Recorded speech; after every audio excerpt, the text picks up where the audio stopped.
change it to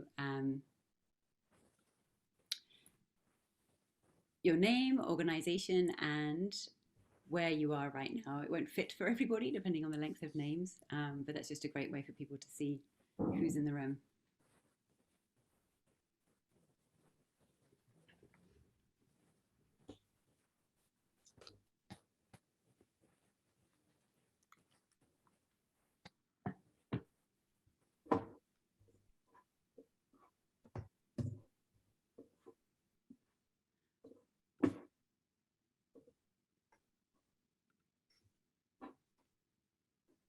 Welcome, everybody. Really great to see everybody coming in. Just while we're waiting for people to join, if everyone can change their name to include their name, ideally organization, and where you are right now, that would be wonderful. Hi, Amira. And I noticed, yes, you're on the link that is me. So yeah, this is what I realized. Hello. If you hover over your name, it should be possible to change it. Yes, fine.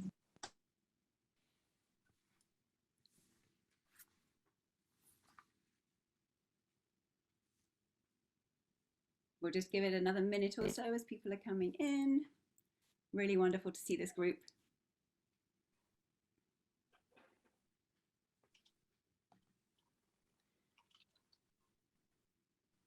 And as people are coming in, we're just encouraging everyone, if you want to change your username so that your name, your organization, and where you are in the world appears, then we'll have a really great sense of who's in the room today.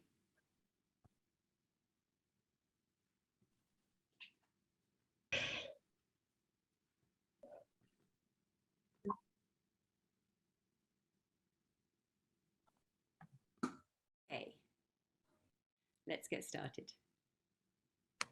So welcome everybody to Transforming the Way We Build, Advancing a Just Transition in the Built Environment. This is a small housekeeping points. First of all, if everyone can on their name change it so that you have your name appearing, your organization, and where you are today, that gives us a really great sense of who's in the room with us. My name is Annabelle, and I'm the Senior Advisor leading the Built Environment Program with the Institute for Human Rights and Business. And today we're going to have a dynamic and interactive session thinking about buildings, infrastructure, and urgent need to reduce emissions and strengthen resilience in the built environment, but to do so in an equitable way. Just a note to say also, we're recording the session for those who signed up but aren't able to make it. But for the breakout rooms particularly, we won't be sharing those recordings publicly. So do feel free to speak your mind, and particularly in the breakout rooms. Okay, several of you completed a assignment as just in advance of this session today, where we asked what is in a place that is, or a building that is meaningful for you. My colleague Andrea Fidalgo, who heads up the European program, once said that a just transition really takes place within the built environment. And so we shared this mini homework exercise with everybody as a way to ground us in the session today. So over to you, Andrea, to introduce some of the stories that came through.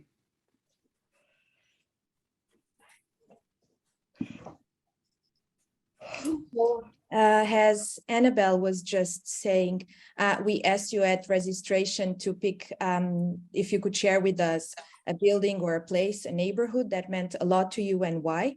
And picking up on what Annabelle just said, the built environment is in many ways where a just transition can happen and will happen. And these are some of the images that you shared with us from buildings or places, neighborhoods that meant a lot to you. And just to reiterate that the built environment is not only urbanized areas, so buildings and infrastructure, but from a human side is also the places where we live, where we work, where interact and create relationship with others. So really where we build our communities, and those have a defining influence over the way that we are able to live and fulfill our lives.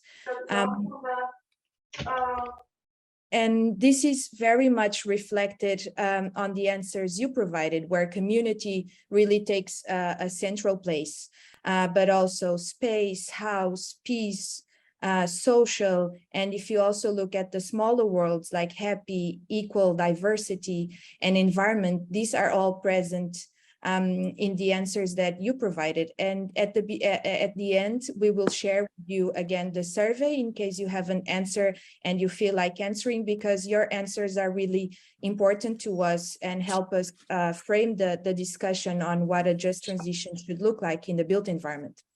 So the second question we asked you was to really look forward 20 years from now and imagine what would be the potential social and environmental risks and opportunities for those buildings and places that meant a lot to you. And here the world cloud also demonstrates how intrinsically connected the social and environmental considerations moving forward towards a just transition are.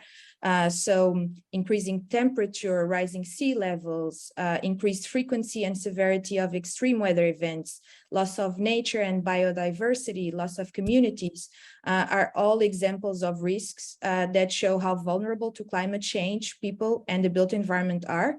And no doubt that these risks are greatly to damage the buildings and infrastructures that we have, but also increase deepening inequalities, job loss, and community loss. However, there are also some opportunities to move forward in a just way. And here the word community plays in the answers that we received from you, meaning that moving forward, we really need to value what we already have in the presence. And the word community here really takes a central place on how important it is that we strengthen our community. And meaning that moving forward, we not only need to improve the quality of the existing buildings and infrastructures and make them more resilient to climate impacts, but also reducing energy consumption and engaging all the stakeholders in the decision process, and particularly those communities at higher risk. Because in the process of the transition, if this is not done in a just way, then the outcome of it will also never be just. Wonderful, thank you, Andrea. And we thought that exercise was just, an important way to really stand back and think about what actually do we mean when we're thinking about the built environment in our daily lives. Just a note for those when you're not speaking, if everyone could mute, and then it helps with the sound and be sure that we can hear ourselves really clearly. Just to give a very quick whistle-stop tour of the agenda for today. So some initial context up front. Then we'll be hearing brief framing interventions from multiple different perspectives. I feel like this is a bit of a kind of kaleidoscope exercise. Many of us are coming at the idea of the built environment and transitions from different angles. So we'll hear perspectives from rights holder perspectives, such as construction workers in buildings and infrastructure, from Spaces for Change based in Lagos in Nigeria, from two organizations in Europe with a strong emphasis on Europe, the International Union of Tenants, and Fianza, working with people experiencing homelessness and situations of vulnerability. And then we'll move to hear from some critical sectors in terms of driving just transition in the built environment, from ICLEI, Local Governments for Sustainability, the World Green Building Council, the African Climate Foundation for the perspective of philanthropy and also shaping finance, and the American University of Cairo in terms of academia. Then we're going to break out. It's a relatively big group, I can see already, which is awesome, into smaller groups in order to really dig deeper together around what do we want to see both less of in terms of when we're thinking transitions, what do we want to move away from, and more of in terms of what we want to move towards, in terms of actions, particularly by the public sector, so thinking both local and national governments, and from the private sector when we're thinking both finance and industry, so architecture firms, construction, etc. to enable a just transition within the built environment. And then there'll be a final quick wrap-up session at the end in terms of specific next steps to keep the momentum moving. Just before we hear from each of the people who will be speaking briefly, to highlight, as we're moving towards COP, as we're thinking about the rapid need to take action on climate, often people inherently and importantly think about the need to get off fossil fuels and think about the energy sector. So just to ground us in terms of why are we talking about the built environment and just transition? On the one hand, the built environment has a huge impact on emissions themselves. So if we're thinking of reducing emissions, it's critical to reduce emissions from the built environment. That includes switching off fossil fuels and onto renewable sources of energy. It includes using existing buildings rather than new buildings whenever possible and adapting them for new uses. And it involves energy efficiency improvements, both for the design of new buildings, but also retrofitting existing ones. It also involves resilience measures. And I think whatever region we're sitting in right now, we're fully aware of the hard impacts that are already coming through on climate change, and also how they hit different people disproportionately. And the real need to be sure that as we're taking rapid action to decarbonize and strengthen resilience in the built environment, people are not left behind, and that we're not actually deepening inequalities, but we're harnessing all of the opportunities that Andrea highlighted on the slide before, and really moving to think about how is this a shared agenda that can reduce inequality at the same time as tackling climate change in the built environment. So no more slide sharing for a while, and great to see all 8 of you up on the screen. Welcome. And I think to kick off this session, hearing from each of you, just a flag from my side, given that we need to ensure we're having time for the breakout rooms, I will need to be a bit ruthless on timing. I actually have like a yellow card, or you could say beige card, for when 2 minutes comes up. And if you're going on too long, I'm going to have to hold up a red card. And for everyone else who's listening, obviously, all the people who will be sharing their perspectives today have a huge amount more they could be saying. But we will share links to further materials at the end of the session so we can dig deeper, and obviously hope that collaboration between everyone on this call continues beyond the session as well. So I think let's start first with Patrick. So with your organization, Spaces for Change in Lagos, what are you seeing, in your view, what would a just transition in the built environment look like, and what needs to change to get there?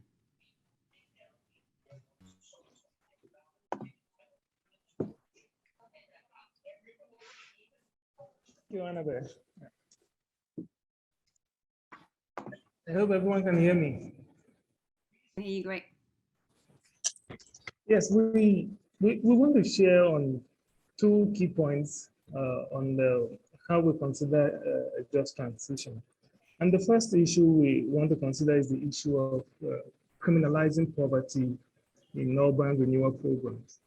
And this is something that we have seen a lot in Lagos, Nigeria particularly, where the face of the built environment that has to do with planning and finance, you have a lot of people come in, private investors come in with a lot of money.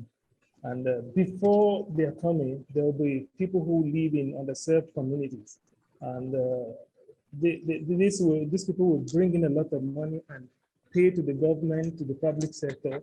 And then these people will collect, the government will collect this land from these people and just evict them forcefully without due processes, violating their human rights, and everything about their rights are trampled under feet, and they are evicted from their homes, and then new homes are built in place of those old buildings. And these new buildings are built in such a way that the low and moderate income earners can't afford them. So you will find that in these buildings that come up, you will find we have seen cases where slums or underserved communities were taken over by government, and you go and check back the next day and you see that a new building comes up that is way beyond the means of these people to afford.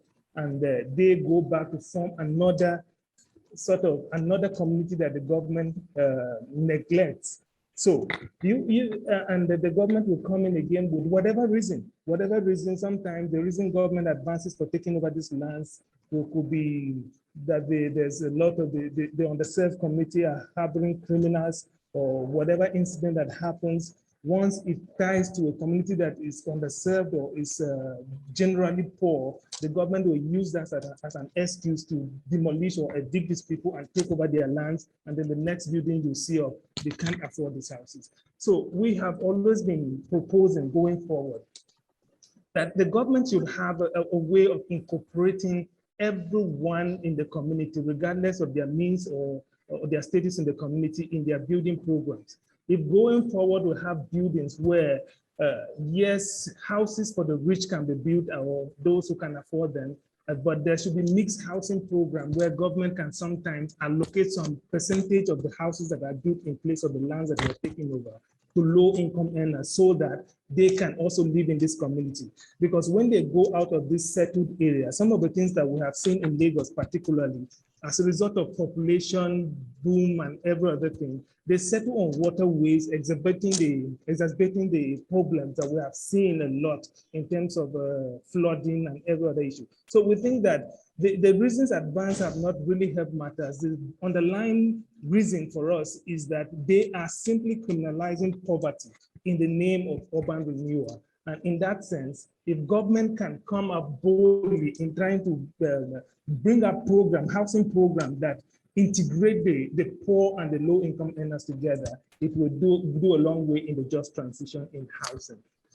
Talk about the issue of land rights and aspiration of those who own rights. There again, we see the same sort of thing playing out, because the landowners are sometimes, especially in rural areas or in some fringes of the urban settlement, their rights are not considered in terms of when land is acquired for building program or whatever reason land is acquired. And in that sense, you will find that landowners are sometimes, the cultural rights are trampled upon.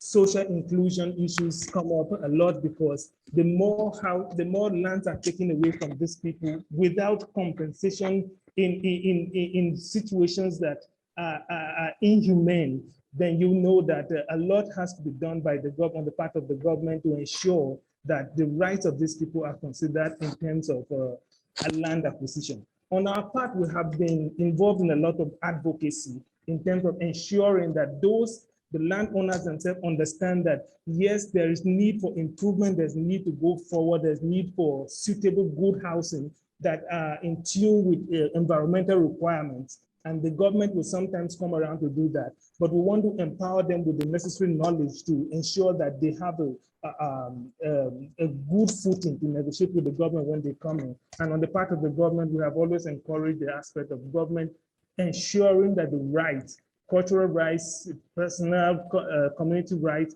and every right that can be afforded landowners should be done. And also, we have witnessed a situation, one more thing, we have witnessed a situation in terms of acquisition of sources of energy, in terms of in the fossil fuels, as we have them a lot in the Niger Delta region, where you find that programs are developed on community land and they seem to have no benefit in the lands at all whatsoever.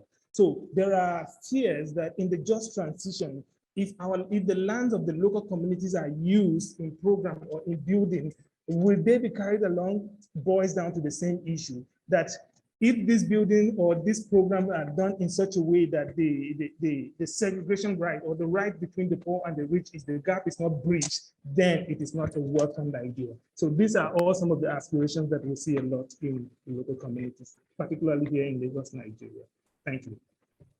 Thanks so much, Patrick. And I love how you've grounded us already so firmly in human rights, just in terms of the reality sort of on right to housing, land rights, participation, etc., and how they play out in reality. So thank you.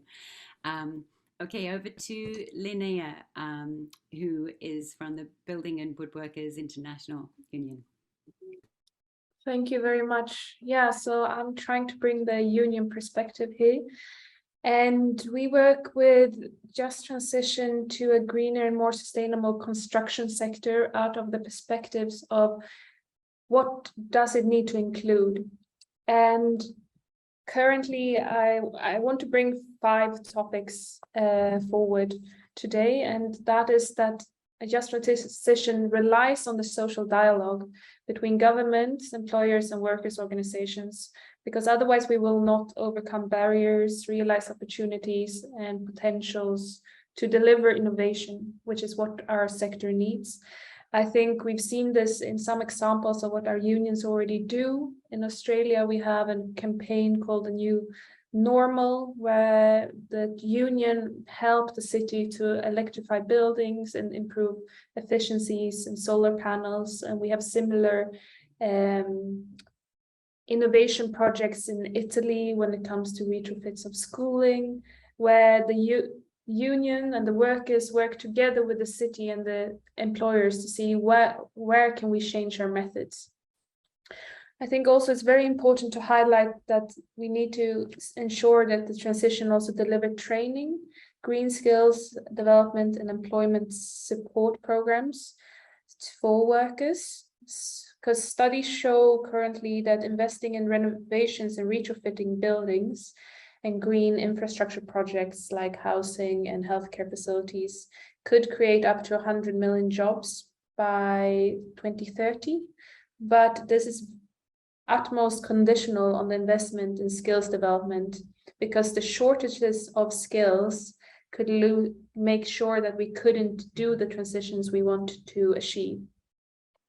Then we also lift that social protection as a human right is essential to when we discuss just transition. It is in the heart of any just transition process, as a sustainable and comprehensive shock responsive social protection system is fundamental for cushioning the effect of climate change for construction workers, their families, and the communities against climate-related impacts. And we see that it should help support climate resilience and facilitate implementation of climate change mitigation responses as well. And finally, I just want to lift, because I know I'm out of time already, that we need to ensure that macroeconomic and industrial and sectorial policies also take the workers into account. So, for example, we've seen that recovery efforts from the COVID pandemic has really pushed for significant infrastructure investments, which could regenerate the momentum of change and the sectorial transformation we need. But we need to ensure that the stimulus packages create and deliver decent jobs and not only environmental changes. So I think that's where I need to conclude. But of course, there's so many topics to mention. And I just want to finally say that this is a once in a generation lifetime. We've never seen as much investments into infrastructure. And we need to make sure that this also goes hand in hand with social and skills retraining support programs. Thanks. Wonderful. Thanks, Linnea. And I think you're right. I think there was a lot of talk during COVID of not recreating the wheel and doing things differently. And there's real sense of two pathways ahead. Thanks so much. Okay, the next 2 people will be drawing perspectives from the European region. I should have mentioned also at the beginning, I think we'll get a sense that every context, I think we really need to lean into that, is utterly different in terms of what the priorities are in terms of a just transition within the built environment. So we need to sort of ground ourselves in that idea, while at the same time recognizing there are global financial flows of finance, as Patrick was highlighting, for example, and international supply chains too. So there's a very strong local context, but also international flows that impact the way that the transition plays out. So over to you, Chiara, from International Union of Tenants based out of Brussels. Hi, good morning, everyone. I hope you can hear me well. So I will try to answer your question really shortly, because I guess this short answer is that, of course, only when tenants are allowed to play their central role in the built environment they live in, the transition, the green transition, can be really maximized. and can be really just and fair. So I would like to make this to 3 minutes really as concrete as possible. So for example, one of the winners of the last edition of the European Responsible Housing Awards, which is a project that IUT co-organizes and includes actually 5 categories. One of these is on energy transition. Another one is on community participation. So one of the winners was able to actively integrate tenants in the strategic development of the city of Aalborg in Denmark. So tenants were sort of made into collaborators with local businesses, association, municipality, and this led to actually great results. So for example, green areas and biodiversity increase. There was also a 50% reduction in energy consumption after the renovation. Many social services were developed close by to the housing units, and there were also different exceptional socio-demographic results. So of course, I can't go into the details, but I invite everyone to have a look at the handbook of these awards, of this edition of the awards, because it's really full of good practices on how to make housing more inclusive, more affordable, and how to actively integrate tenants into renovation projects and the green transition. So maybe I can share the links later in the chat. So tenants' participation, of course, should be mandatory in renovations, but for our concerns, instead, the second half of the question, so what should change? I would like to briefly make 3 points. So first of all, the fact that the principle of housing cost neutrality, so the principle according to which any increase in rent should be fully balanced by energy savings. This principle must be legally implemented in order to avoid renovations, in order to avoid gentrification, and some good practices luckily already come, for example, from the Netherlands or from Austria. But another concrete example, because I really want to be as concrete as possible to make sure we all understand that this is possible. In Sweden, there is the system of gross rent. So in Sweden, rent already includes hot water charges and also heating charges in the rent. And this is an incentive for the lender to make investments. So the second point I would like to raise is that renovations must be prevented. So when we talk about renovations, we mean the issue of being evicted after the renovation is done. Long-term solutions are needed, and ban on renovation must be implemented. So this is possible. It was already done in Nova Scotia in Canada during the pandemic. But what's really important is that these kind of measures are sustained and maintained over time. And lastly, energy inefficient buildings and unhealthy buildings, of course, must be gradually phased out from the rental markets. Also this can be done, and it's being already implemented in Scotland. So in Scotland, there are some housing units that first are affected by rent reductions, and then in the long term, they will be banned from the market if they do not fulfill like minimum energy requirements. I think these are the 3 main things that must change in order also to consider housing as a human right. Yeah, I guess like to wrap up. So in short, I guess that to keep tenants' right at the forefront, it is really crucial to finance housing cost neutral models, both in the social and the public sector, but with the rent caps and with the legally enshrined security of tenure. So I hope I was not too long and I didn't talk too quickly, but thank you very much for the opportunity. I'm looking forward for the next speakers and the discussion. Great, thank you so much, Chiara. And just in terms of materials, totally feel free to share in the chat. And then also at the end, we have a Google Doc that has materials from everyone who's speaking today that we'll share around. Wonderful. Okay, over to Maria from Fianza. Yes, hi everyone. My name is Maria Boström. I'm a project assistant at Fianza, which is the European Federation of National Organizations working together to end homelessness. So our work on housing, renovation and energy concentrates on the risks and opportunities of the energy transition for the most vulnerable people and the vulnerable households. And I will talk a bit about our vision for what the realization of a socially just European Green Deal could look like. A core element of the Green Deal is to achieve a massive improvement in the energy efficiency of buildings, which is reflected in the current EU policy through the European Renovation Wave strategy. And that's the thing I'll be focusing on. At Fianza, we see the renovation wave that it has potential to bring not only environmental gains, but it can also help address housing exclusion and create a more socially just society. This could be done through providing opportunities of renovating unfit housing and thereby creating improved and better living conditions, which in turn could generate important social, health and economical benefits for lower income and vulnerable households. It also has the potential to encourage just energy transitions within households. Recent research shows that if well designed, the renovation wave has the potential to cut low-income households' energy costs by a third, and ensure that the most vulnerable have access to clean, affordable energy, live in energy-efficient homes, and can lift people out of energy poverty. However, in its current form, the initiative lacks some adequate tools to deliver the needs for the most vulnerable. So some elements of change that we see is needed to reach this potential. It has to target first and foremost inadequate housing for lowest income groups and household that faces energy poverty, particularly now in the context of increasing energy prices and inflation. So a concrete element of change would be more targeted funding for hard to reach and at-risk households.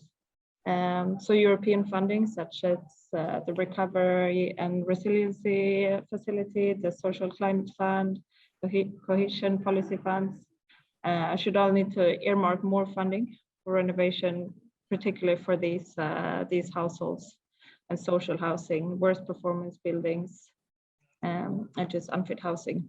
And there should also be an establishment of something like a dedicated EU Cold Homes Fund to publicly fund the renovations of these vulnerable households. In addition to that, as mentioned before, the strategy also needs to include tools, social safeguards, to prevent it from contributing to increased housing and then in the long-term renovations. So we also want to see a ban on renovations and just tools for avoid becoming an instrument of gentrification. So that's all I think I will go into now to not go over time. But thank you very much for having me. I look forward to hearing the rest of the presentations. Thank you so much, Maria. And I think you touched on the recurring theme is social protections, I think, and then also public finance. And so when we go into the workshops later, thinking about the role both of public and private finance and the way that they can be channeled is going to be important. And also resilience, I think, in terms of the energy crisis within Europe at the moment, in the way in which if climate action is taken in the right ways, it strengthens both social and environmental resilience. Over to the perspective of local governments. Rebecca from ICLEI. Thanks, Annabelle, and hi to everybody. I'm really happy to represent ICLEI today, along with my colleagues from the ICLEI Work Secretariat and our Circular Development team, Magash Naidu and Karis Hoffman are here as well. So as you said, I focus on the perspective of local governments, and in my vision, there are two aspects that I kind of would like to highlight. One is the fair and just distribution of space, and the second one is, as we have the circular development team, the different parts of the construction cycle. So in our vision, cities will consist of a variety of green and sustainable buildings that are designed to serve all parts of local populations and strengthen social inclusion. Local governments act as enablers for local market landscapes, with diverse enterprises that engage in different aspects of the construction cycle, starting from equitable building design to rehabilitation of buildings, strategic deconstruction with salvaging building materials, and then new construction that use those locally sourced materials, but also, in addition, green materials and renewable resources. Employers offer in that vision fair working conditions and opportunities for local residents with different skill levels. We have heard about that before. And local governments support these employment standards by providing enabling conditions for SMEs, cooperation platforms, and social enterprises. To make these vision a reality, I just brought 3 concrete steps that we would like to highlight from our side. The first is that municipal programs should consider circularity and social equity hand in hand to open opportunities for local residents. This can achieve by leveraging related frameworks, and we have to offer from ICLE's side the Circular Cities Actions Framework, which provides 5 complementary strategies for urban circularity, and also the Urban Transitions Alliance Equity Framework that supports access, participation, something we also have heard before, and opportunities in terms of training and employment opportunities for all parts of the population. And these frameworks enable local governments to set context-specific priorities towards the just transition. Secondly, to ensure that change is happening across the board, standards are needed that not only consider green and low emission construction, but also diversity in employment and fair working conditions. We heard about that also before. And for local governments, tools like socially responsible public procurement and social public-private partnerships can enable to address gaps in that regard. And the third point that I would like to highlight is that we all need strong partnerships. So it's really great to have, you know, that opportunity here and that environment to see such a diversity of actors present. I think that is really wonderful. And these actors can then collaborate towards the big goals that we are all envisioning here by bringing the unique strength to the table of all of us at our organizations. To support local governments in the just transition, we as ICLE are actively looking for partners to jointly scale current work and engage in new activities that focus on the gaps that we just mentioned. Our current institutional process of developing a theory of change for our circular development program is highlighting or bringing entry points for enabling circular urban transitions, but also provides opportunities to establish such new partnerships. So maybe over time and in the discussions, we can find, you know, points to connect, and we're very happy to see where we can collaborate with all of the great organizations that are present today. I'll stop here already. Thanks, Annabelle, for the opportunity.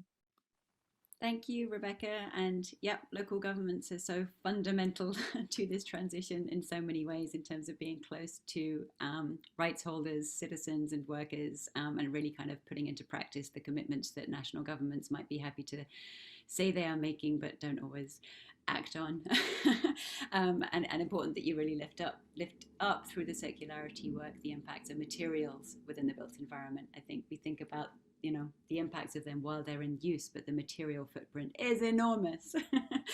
Kind of mind-blowing. Okay, now over to Amira, who is head of MENA programs for the World Green Building Council. Thank you, Annabelle. Hello, everyone. I am so happy to be here with you today. Well, at World Green Building Council, we have 3 impact areas: climate action, resources and circularity, and health and well-being. And we are working towards a sustainable built environment for everyone, everywhere. And as a consultant working also in Egypt, and let's say I'm a little bit aware of the details of the process, I can say that we need to bridge the gap. And this requires a systemic change. A systemic change can help us to solve all the issues that we have. So instead of solving bits and pieces, we need to think in a regenerative and holistic way of thinking and see how we can involve everyone involved in any project on the table from the very early beginning, and see how they can work together and explore the potential of that project, and see how that project can educate, how can it innovate and come up with new solutions for the and create best practices, as Rebecca just said, creating new potentials and collaboration between different stakeholders, and explore how will that impact even the tenants of that project at the end. And I do believe that the thing that we really need here is to slow down a little bit. We are all so much running after schedules and project timelines, and we need to finish as fast as possible. We need to slow down, and we need to explore how we can do things better, and how to revisit our vision every now and then, and how to reflect on this and listen to everyone and involve everyone in the process. I do believe that if we did this, we will not miss someone, and we will not forget about someone or leave them behind. Everyone will be involved, so we will be solving it in a regenerative and a holistic way.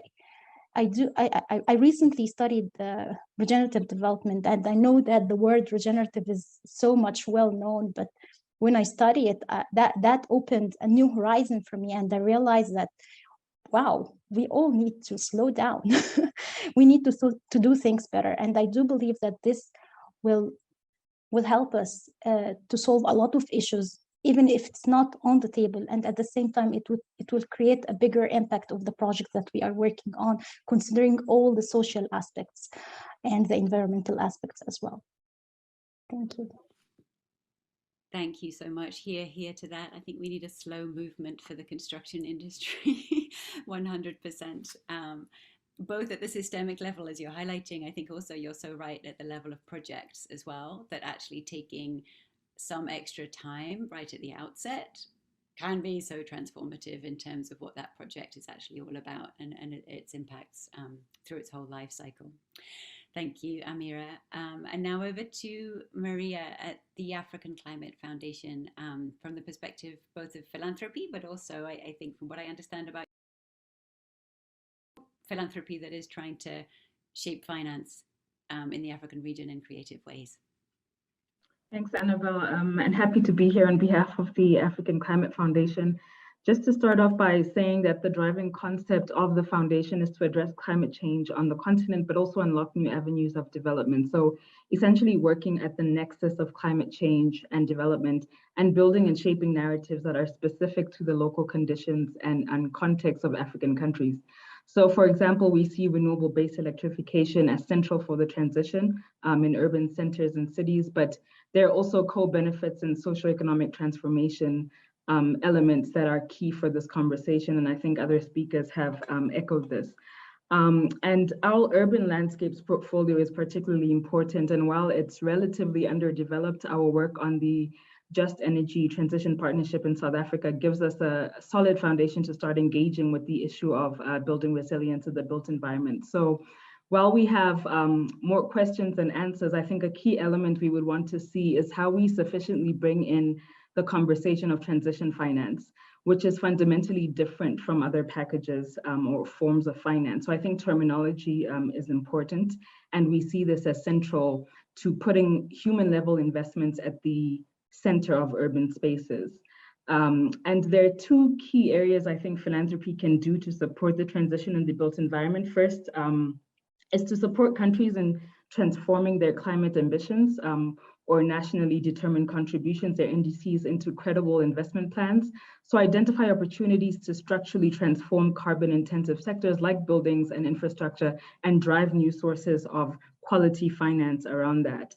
And second, as philanthropies, is to strategically support projects and programs that are catalytic in nature. So leveraging grant funding to unlock and crowd in additional capital. And again, I think there are great lessons from South Africa's Just Energy Transition Partnership on this. So thank you, I'll leave it there. Okay, thank you so much, Maria. And I think, yeah, really important to be thinking about the energy transition in parallel with development. And I like that you highlighted NDCs as well. I think there has been a rapid increase in the extent to which they speak about buildings in the building sector, and particularly building codes, etc., but often without a huge amount of substance. And I think that's a really key sort of advocacy opportunity for everyone to be leading in on the development and then the implementation of those countries' nationally determined contributions to the Paris Accord Agreement. So thank you. And last but absolutely not least, over to Khaled from American University of Cairo for the perspective of both the role of universities and academia, the potential in students. And just before you speak, I'd also say a big shout out to Ali Orni, who heads the Gerhardt Center at AUC, and who is a wonderful partner in change, I would say, on this whole agenda, and who introduced me to Khaled, and who is also co-supporting this, co-sponsoring this session. So over to you.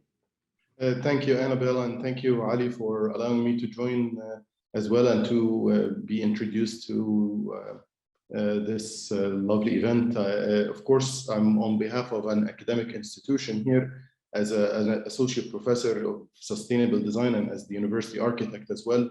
I'm very much into the role of institutions as anchors of change in an explosive urbanization. We are in the middle of, we are in New Cairo.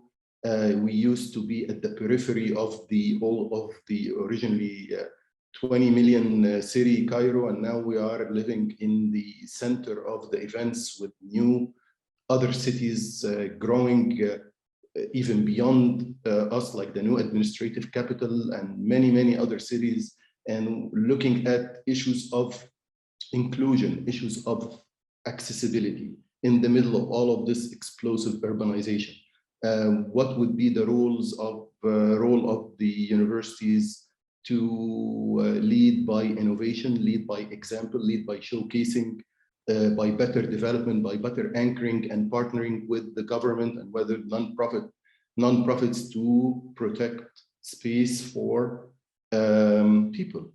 If you live with us in New Cairo, we are all living in silos. We are all living in our own gated islands, but we are extremely challenged as even just without having any level of special needs, just walking outside, we are unable in the middle of the monorails that are being introduced in the middle of the streets that are being widened, infrastructure that is ahead of development, as always the model in Egypt.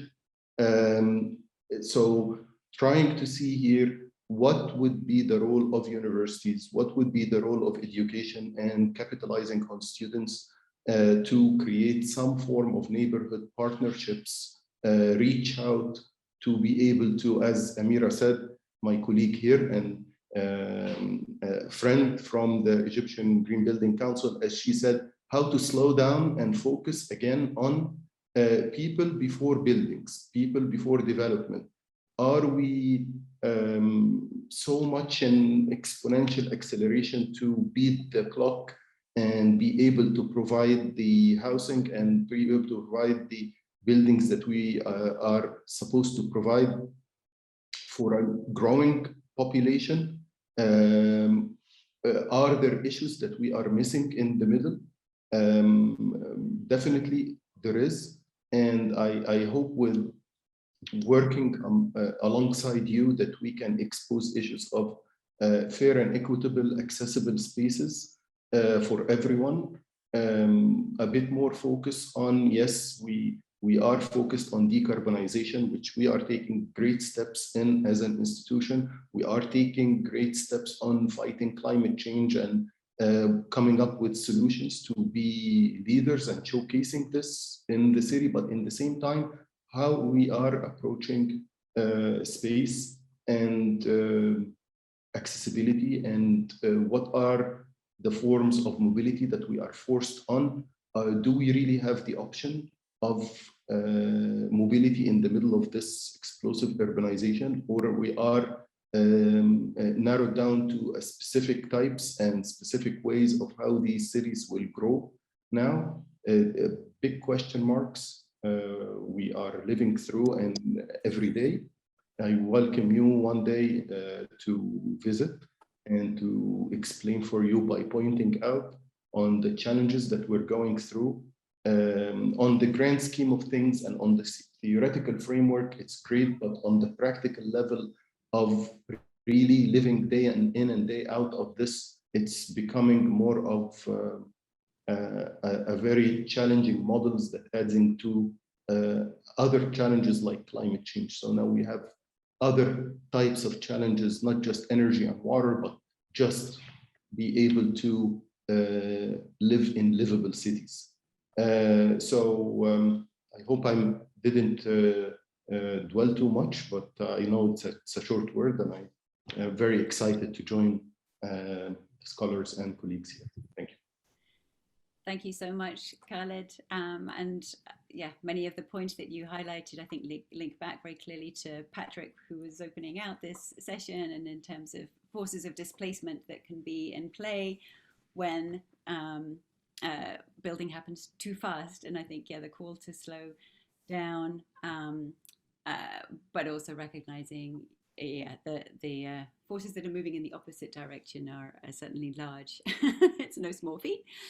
But with universities and with students at the forefront, I think we'll be in a better place. So thank you all so much. I hugely appreciate those interventions. I hope everybody else did as well. We're now going to move to breakout sessions in just one moment. So as we do, I first briefly just wanted to share, as we go into them, the grounding on which us as IHRB and then working with others rests a lot of our program on human rights within the built environment. And you'll see many of the issues that came up today. So our framework for dignity in the built environment is not a new framework in any senses of the word, but just tries to translate what international human rights standards, so when we're thinking about workers' rights, non-discrimination, the right to housing, the right to physical and mental health, etc. What do those actually mean at each stage of the built environment life cycle? And to Amira's point earlier about the need for time in the context of any specific project, really thinking about what are the implications at all stages of the life cycle right from the outset is fundamentally transformative. And putting this into practice both at the level of specific projects, but then also through policy advocacy in different spaces. Highlighting there also that Brafto Foundation and the Raoul Wallenberg Institute are two of our core partners on this program and on rolling out the framework in practice. And then as we go into the breakout sessions, when we'll be thinking about, okay, what change do we actually want to drive?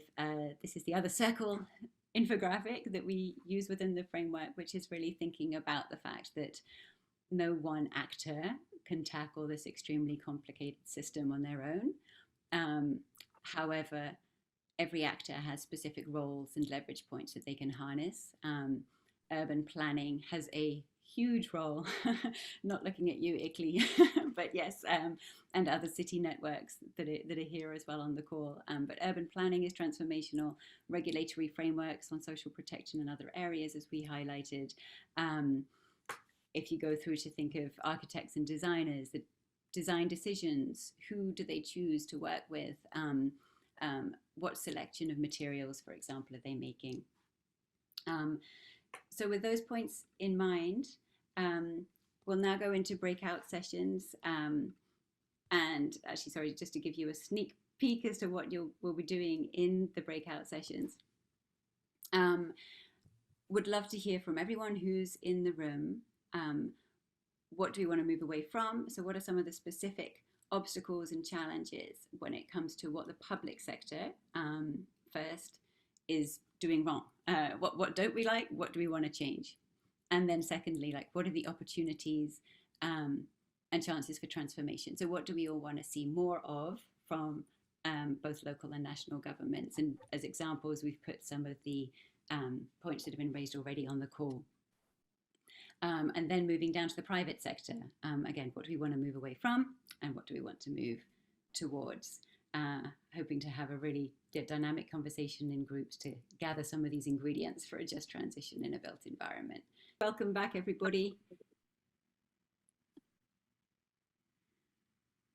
This is a wonderful group, and I think, I don't know about the other groups, but we were cut off mid-conversation because there were so many points that were coming through.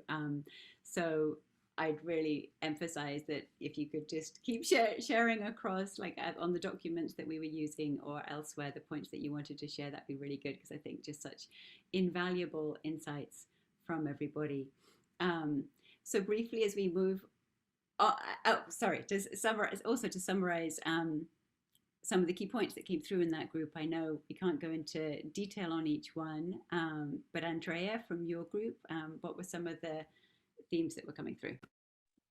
So we had a very interesting conversation, and apparently 15 minutes weren't enough. But everybody in the group still has access to the Google Doc, so please just give us your input.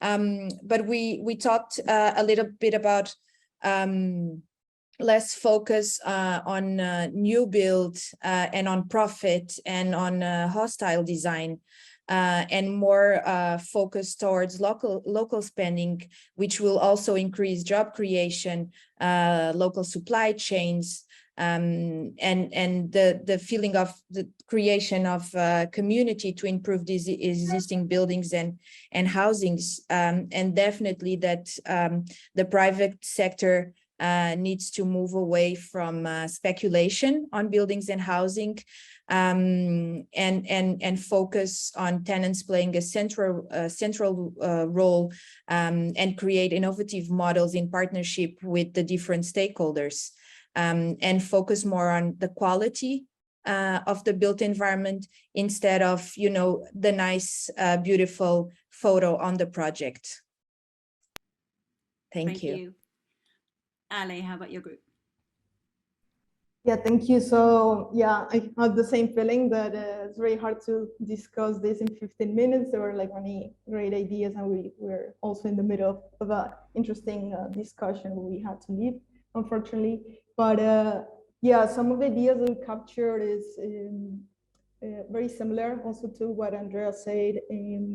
The issue of financialization of housing as a systemic issue that it drives, so it's like the reason behind all the problems that like we're seeing, and that is that housing is seen as a commodity to make profit rather than basic human right.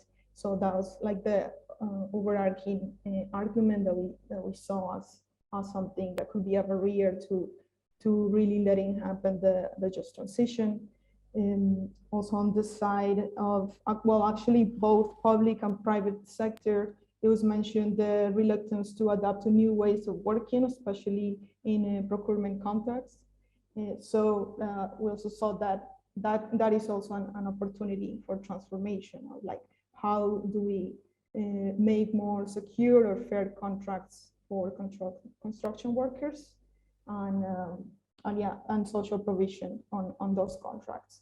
And so as I mentioned before also by the speakers at the beginning, the issue of cost, like housing cost neutrality, it was seen as a very important opportunity, both for the public and private sector to include, so that we made emphasis on that.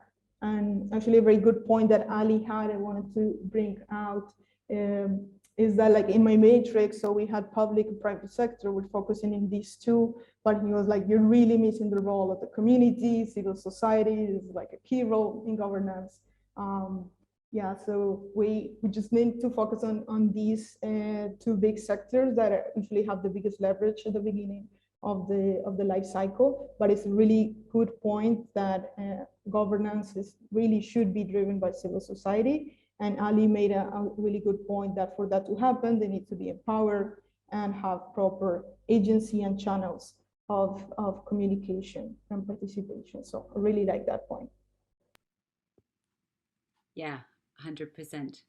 Communities and civil society and workers and tenants at the center. From our side, I would just add 3 brief points. One was bureaucracy out of the way. So for people who are working and trying to get things done, there was a sense of frustration with too many layers of bureaucracy, and then also siloed decision making, and a real need to break through those. Another was the need, going back to the point around local contexts and where different cities are at in terms of development and access to fundamental infrastructure, and the need to be really connecting with that local context and making investments in really basic and essential access to services that are not there yet in many contexts, while we're also thinking about the kind of future we want to build. And also on our side, strategically harnessing public procurement came up as well as a major opportunity. So really interesting that came up in all three of the groups. Now going to turn over to Alejandra, who you just heard from, who is our global program manager and will be leading the development of the research side of a new project on just transitions in the built environment for which this workshop is a stepping stone. I also want to do another shout out. I've been doing a few throughout this session, but to Lauda's Foundation, who have been just amazing at really supporting the work that we've been doing on the built environment over the last 2 years. At similar times, I think both the foundation and IHLB had come to realize how instrumental the built environment itself is in tackling both the climate crisis and inequality, and are just taking a very collaborative, strategic approach. So huge thank you to Laudas, and I know Alice and Nazek are here on the call. So over to you, Alejandra. I'll share my screen. Thank you, Annabelle. Yes, so we had this great discussion about some of the changes that are needed from the different actors. So our project will look specifically at how this is possible in different contexts. So it is called Building for Today and the Future, Advancing a Just Transition in the Built Environment. And it will basically analyze the transition processes already happening in 8 cities globally. So we'll look at who's doing the great stuff. And by this, I mean integrating both social and environmental aspects of the transition, and what cities are having challenges, also the reasons why, and see how we can overcome them, enable further strengthen a just transition. So actually, we can go back 1 second to the previous slide. Wanted to just mention previously the thematic focus areas. Yes, here, thank you. So these are the thematic focus areas of the project. So these are topics that we just discussed today: right to housing, workers' rights and labor standards, social spatial justice, participation in decision making, looking at these engagement processes. So what Ali was mentioning, and we'll have this cross-cutting lens on intersectionality that you can see at the bottom, to also consider any basis of that can discriminate or marginalize people throughout. So we have this framework to start with. Yeah, now if we can go to the next slide. Thank you. So these are the 3 main goals of the project, and each one links also to a pillar, or let's say work package of the project. So the first one to the left is about strengthening evidence base for the just transition. And we'll do this through action research in the 8 cities globally, as I said. So by action research is basically learning by doing, and then doing from those lessons learned, and to learn from each research cycle, and also strengthen the already ongoing just transition processes that we find in the ground. And this part of research also includes mapping on who owns the land. So that will give us an idea of the patterns of land distribution in cities, and mapping as well 100 cases of innovative economic thinking or models that really tackle the root causes, the issues we're seeing. So like the financialization of housing, for example, that was a recurring theme. And we'll try to do this, of course, with all the proper scientific rigor. The second main goal is to build a collective narrative for the just transition. And for that, we will conduct visioning sessions in each of these 8 cities. And here we really want to harness on people's ability to imagine, to ambition, which could open a world of possibilities on how their own transition could be. So I think that's a really important component of the project. And of course, this requires some testing, adapting to each local context. But it's something that we really want to harness on as a key point. And then the third one to the right that we can see is the goal to change policy and practice, right? So we discussed today what are those changes that we want to see for a just transition. And for this, we'll focus on the strategic communications, the dissemination of the project outputs, both in a policy setting, both in practice, but also on academic outputs that we could produce, and the advocacy for those changes that we want to see. Because while it's important to look at what actions are needed, what is it that we want to see, and have the vision, I think it's really also important to mobilize what are those specific actors, and what are the resources that can make it happen. So these are the three main goals. As you can see, they're all very interconnected, and we have learning throughout and strengthening partnerships. As it was also mentioned in the session, that is very important to have those partnerships at both local and global levels. So next, please. So here, just to briefly touch on the process, on how these will be done. The research, and this is included in the field work in the 8 cities. This will be done in 1 year in 4 research cycles like this one. So here what we have in the screen is what one cycle looks like. And through local researchers will conduct like parallel research in 2 cities. So one will be located in Europe, one would be globally in another world region for a period of 3 months. And then this includes mainly like identification of the key stakeholders, interviews between 10 and 15 in the ground with these stakeholders from key sectors, and the visioning session. With that, we'll produce a city summary report from each city, and then we'll compare both cities to draw lessons for the next cycle, doing the same for the next 2 cities. So and so on. So we'll do this 4 times. And the next, please. Yeah, and here at this point, you must be wondering what are these cities that we're talking about. So here is a very tentative schedule of those 4 research cycles that I mentioned and the cities we're considering. So first, we are starting field work very soon, now in September, in Prague and Lagos. So it's great to have Patrick here and Spaces for Change. The second cycle starting next year will be in Lisbon and either Manila or Jakarta in this parallel. And here you can see also other countries that are currently under consideration for the following phases. And for example, on the EU side, we're considering cities in Denmark and Netherlands and Poland. To be paired with in the international side, let's say like in Latin America, we're looking at the countries of Chile and Colombia, see where the process is going there. And the last phase will most likely be Poland with a city in Japan or Australia. So that's basically our project in a nutshell. Now probably back to you, Annabelle, for the next steps. Thank you. Thank you, Alejandra. And just to emphasize, well, one will be putting in the chat in 1 second a link to a survey about this session, and it should take you only 2 minutes to fill in, and it would just be hugely helpful to us if you could fill it in. You know, even start now when it appears in the chat, or anytime.